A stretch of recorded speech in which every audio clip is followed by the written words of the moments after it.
Hari-hari setelah pertengkaran itu terasa aneh dan berat. Tidak ada lagi chat panjang setiap malam.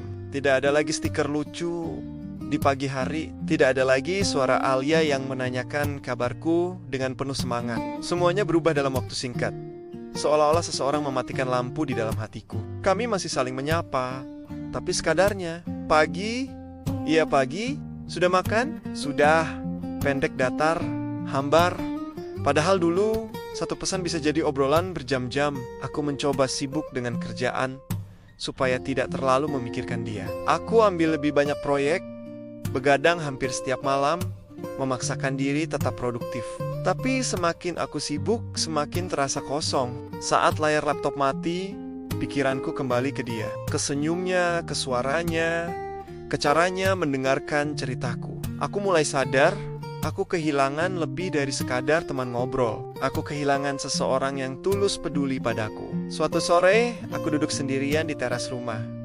Hujan turun pelan-pelan. Bau tanah basah tercium. Ibu sedang di dapur. Adikku di kamar. Rumah terasa sepi. Aku memandangi HP di tanganku. Chat terakhir dari Alia 2 hari lalu.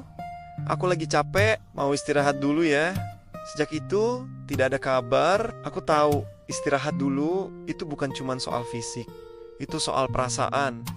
Dia sedang menjaga jarak. Mungkin sedang berpikir, mungkin juga sedang bersiap untuk melepaskan. Pikiran itu membuat dadaku sesak. Aku bangkit, masuk ke kamar, rebahan, menatap langit-langit. Kenangan kami berputar di kepalaku seperti film. Obrolan pertama kami, video call pertama, tawanya, tangisnya. Aku bertanya pada diri sendiri, kenapa gue selalu lari kalau sudah soal perasaan? Kenapa gue takut berkomitmen? Aku ingat masa laluku. Dulu, aku pernah serius sama seseorang. Tapi hubungan itu kandas karena masalah ekonomi dan jarak. Aku merasa gagal sebagai laki-laki. Sejak itu, aku selalu menjaga jarak. Takut berharap terlalu tinggi. Tanpa sadar, luka lama itu masih ada. Dan sekarang, luka itu membuatku hampir kehilangan Alia.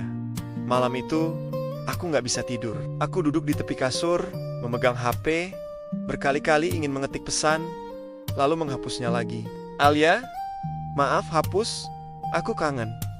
Hapus, aku salah. Hapus, aku takut ditolak, takut diabaikan, takut terlambat, tapi lebih takut lagi kalau aku tidak melakukan apa-apa. Akhirnya, dengan tangan sedikit gemetar, aku mengetik, Alia, boleh aku telepon sebentar? Pesan itu kukirim. Aku menatap layar tanpa berkedip. 1 menit, 2 menit, 5 menit, tidak ada balasan. Hatiku makin cemas. Mungkin dia sudah tidur. Mungkin dia gak mau bicara. Mungkin dia sudah menyerah. Aku hampir mematikan HP ketika notifikasi muncul. Aku lagi di kamar. Telepon aja. Dadaku langsung terasa lega. Aku langsung menekan tombol panggil. Nada sambung terdengar. 1 kali, 2 kali. Lalu terhubung. Hello. Suaranya pelan, sedikit lelah. Halo Alia, kami diam sebentar. Aku mengumpulkan keberanian. Aku minta maaf. Ya, atas semuanya dia tidak langsung menjawab. Aku tahu aku sering nutup diri. Aku sering menjauh kalau lagi capek. Aku bikin kamu ngerasa gak penting. Itu salahku. Suara napasku terdengar berat. Aku takut Alia. Takut gak bisa jadi yang terbaik buat kamu. Takut gagal lagi. Makanya aku selalu jaga jarak. Di seberang sana, dia terdiam. Okulanjuci. Tapi aku sadar, sikapku malah nyakitin kamu. Aku menarik napas. Aku gak mau kehilangan kamu cuma karena aku pengecut. Dia terdengar menghela napas.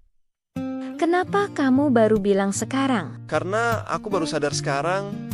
Aku juga capek, Mas. Capek ngerasa berjuang sendiri. Kalimat itu membuat mataku panas. Aku gak mau kamu berjuang sendiri lagi. Jawabku cepat. Aku mau belajar berubah.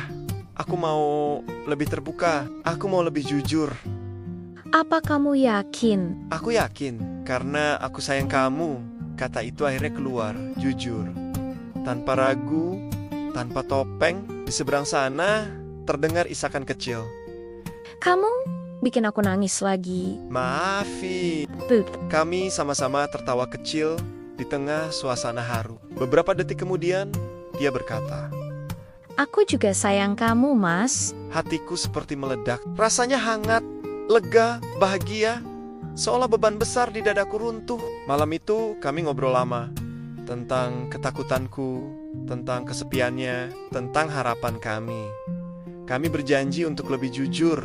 Kalau capek, bilang. Kalau sedih, cerita. Kalau marah, bicarakan. Tidak lagi memendam. Tidak lagi menjauh. Beberapa hari kemudian, aku mengajaknya video call. Kali ini suasananya berbeda. Lebih hangat, lebih dekat. Alia, kataku pelan. Iya, kita pacaran ya. Serius. Dia tersenyum lebar. Kamu yakin? Yakin, Walaupun jauh. walaupun jauh. Walaupun beda budaya. Walaupun beda budaya, dia mengangguk. Yas, kita jalanin bareng. Sejak malam itu, kami resmi bersama. Bukan cuma sebagai teman, bukan cuma sebagai pengisi waktu, tapi sebagai dua orang yang memilih untuk berjuang bersama. Aku belajar untuk lebih terbuka, dia belajar untuk lebih sabar. Kami masih sering salah paham, masih sering capek, masih sering rindu, tapi sekarang kami tidak lari. Kami memilih bertahan. Kami memilih mencintai dengan sadar. Dan aku tahu keputusan malam itu adalah titik balik hidupku.